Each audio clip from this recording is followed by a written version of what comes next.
Mari kita lihat berapa 20 miliar yang mampu ditanggung oleh grup Addison. Rizal menerima perintah itu dan mulai melakukan penyelidikan. Brian masih berdiri di depan meja Randy. Direktur Randy, haruskah saya terus mengawasi apa yang terjadi di Amerika? Randy mengangkat kepalanya dan menatapnya dengan dingin.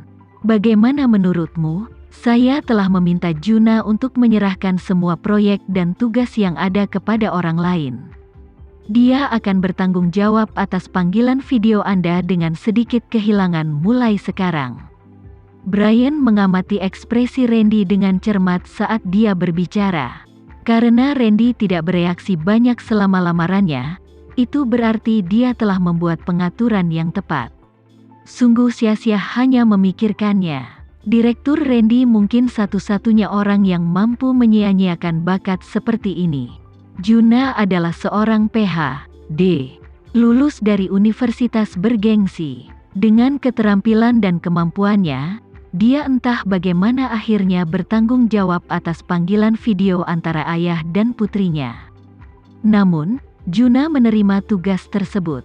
Bagaimanapun, istrinya akan segera melahirkan. Lagi pula, dia tidak dibayar lebih sedikit karena tinggal di rumah bersama istrinya. Itu pasti sesuatu yang kebanyakan orang lakukan inginnya. Brian menjadikan dirinya sebagai contoh. Dia menginginkan pekerjaan yang lebih santai dan tidak sibuk setiap hari. Dia juga berharap hal itu tidak terjadi, selalu waspada di samping direkturnya. Jika dia bisa dapatkan semua ini sambil mendapat bayaran yang sama, lalu dia benar-benar akan lebih dari puas. Apakah ada hal lain? Suara dingin Randy terdengar. Brian, yang masih berfantasi tentang masa depan, ditarik kembali ke dunia nyata oleh suara dingin direkturnya. Dia segera pergi. Begitu Brian pergi, Randy menyalakan sebatang rokok dan menghisapnya dengan setengah hati sambil menatap keluar jendela. Dia tahu putri kecil pasti menangis sekarang.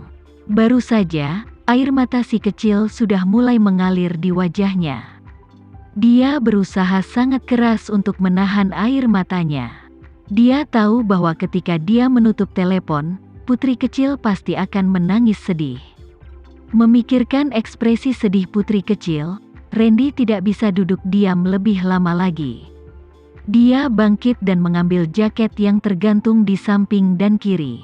Saat itu sudah lewat jam kerja, namun semua asisten yang bekerja di luar kantornya masih sibuk dengan pekerjaannya. Direktur Randy, Brian bergegas mendekat dan menunggu perintah tuannya. Aku akan cuti beberapa hari, tapi jangan sebarkan beritanya. Randy memberitahunya sebentar dan pergi. Brian mengeluh.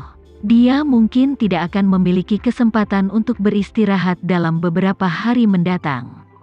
Ia kembali ke kantor dan segera melimpahkan tugas yang diperintahkan Direktur Randy. Bosnya tentu punya alasan sendiri untuk tidak menyebarkannya berita itu keluar. Brian tidak berani menebak-nebak lagi. Yang harus dia lakukan hanyalah mengikuti perintah direkturnya. Begitu Randy menutup telepon, putri kecil langsung menangis. Jika dia tidak melihat ayahnya, sepertinya dia tidak terlalu merindukannya. Tapi sekarang dia telah melihat ayahnya tetapi tidak bisa bersamanya, dia benar-benar tidak bisa menerimanya. Lily dan Juna segera masuk dan bertanya dengan cemas, "Sayang, ada apa?" "Aku ingin ayah," seru putri kecil dengan keras dan memilukan. Dia hanya menginginkan ayahnya. Dia bahkan tidak bisa mengingat apa yang dia janjikan padanya tadi, selama ayahnya bersamanya. "Jangan menangis sayang. Selama kamu gadis yang baik, ayah akan segera datang menemui ibu." Lily mencoba yang terbaik untuk menenangkan putri kecil yang menangis. "Ayah tidak menginginkanku lagi. Ayahnya tidak pernah meninggalkannya sebelumnya. Bahkan ketika ayahnya sedang sibuk dengan pekerjaan, setiap kali dia merekam video meneleponnya, dia tidak akan pernah menutup teleponnya. Tapi dia melakukannya hari ini." Putri kecil, yang sangat merindukan ayahnya, benar-benar tidak bisa menerima hal itu. Bagaimana mungkin ayahmu tidak menginginkanmu? Dia tidak akan pernah meninggalkanmu karena dia sangat mencintaimu. Lily mencoba membujuk putri kecil tetapi dia tidak berhenti menangis. Putri kecil tidak bisa lagi mendengarkan apa yang dikatakan orang lain. Dia hanya memikirkan satu hal, yaitu dia merindukan ayahnya dan sangat ingin bersamanya. Pada akhirnya, Lily tidak bisa menenangkan putri kecil, tapi dia juga khawatir kalau semua tangisan itu akan merugikannya. Dia tidak punya pilihan selain membawa putri kecil kembali ke Putri Bramasta. Ketika putri kecil melihat ibunya, dia menangis semakin keras. Dia menangis seolah-olah dia telah diintimidasi oleh semua orang di dunia. "Sayang, ada apa?" Putri Bramasta menggendong putri kecil dalam pelukannya. Dia khawatir dan tertekan. "Aku rindu ayah." Meskipun dia telah berjanji pada ayah bahwa dia tidak akan menyebut ayahnya di depan ibu, dia hanyalah seorang anak berusia 4 tahun. Dia benar-benar melupakan janjinya ketika dia sedih. Putri Bramasta tidak tahu harus berkata apa. Putri Bramasta mencoba mengatakan sesuatu tetapi tidak tahu bagaimana menjelaskannya kepada putri kecil. Apakah dia seharusnya memberitahu anak kecil itu bahwa ibu dan ayah telah bercerai? Ayah tidak menginginkannya, jadi ibu akan menjaganya mulai sekarang. Randy telah membesarkan putri kecil sendirian. Sekalipun Randy memutuskan untuk tidak menuntut hak asuh atas putri kecil, Putri Bramasta bersikeras untuk tidak menjelek-jelekkan Randy di depan putri kecil. Ia berharap kesan putri kecil terhadap Randy adalah sosok yang tinggi dan heroik, dan tidak ada yang bisa menggantikannya. Dia benar-benar tidak tahu bagaimana menjelaskannya kepada putri kecil. Yang bisa dilakukan Putri Bramasta hanyalah memeluknya erat, membelai punggungnya, dan menghiburnya dengan caranya sendiri. Tidak ada yang bisa menghentikan tangisan putri kecil. Butuh waktu sangat lama baginya untuk akhirnya berhenti dan tertidur di pelukan Putri Bramasta. Lily berkata dengan cemas, putri kecil tidak pernah meninggalkan ayahnya sejak dia masih bayi.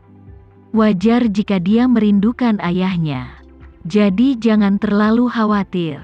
Putri Bramasta tersenyum tak berdaya dan berkata, tidak apa-apa.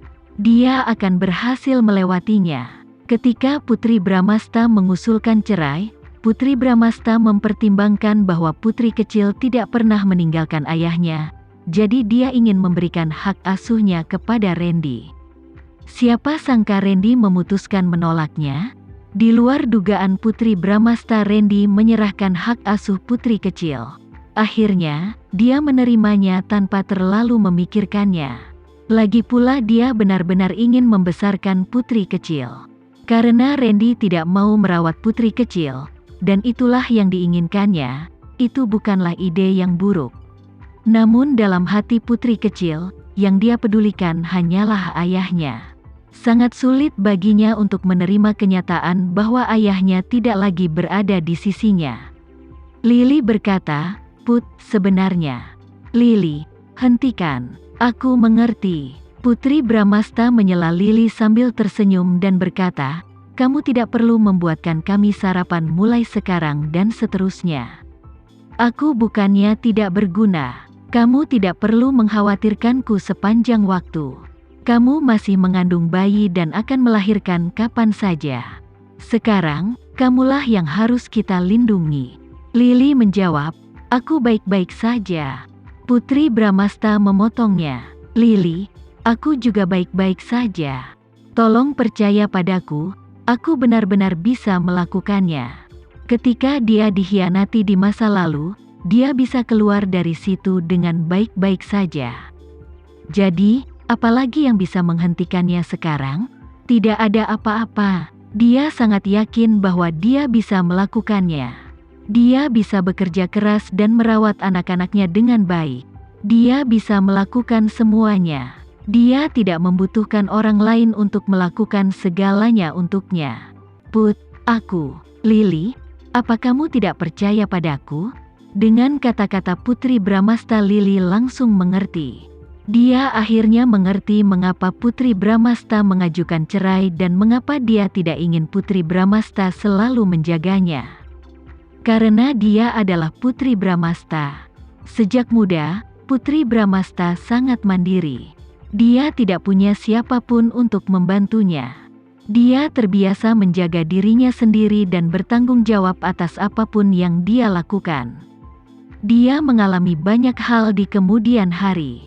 Dia telah kehilangan ingatannya, dan untuk waktu yang sangat lama, dia tidak kehilangan ingatannya bahkan mengetahui identitasnya sendiri. Suatu hari, ketika dia mengingat semuanya, banyak hal telah berubah.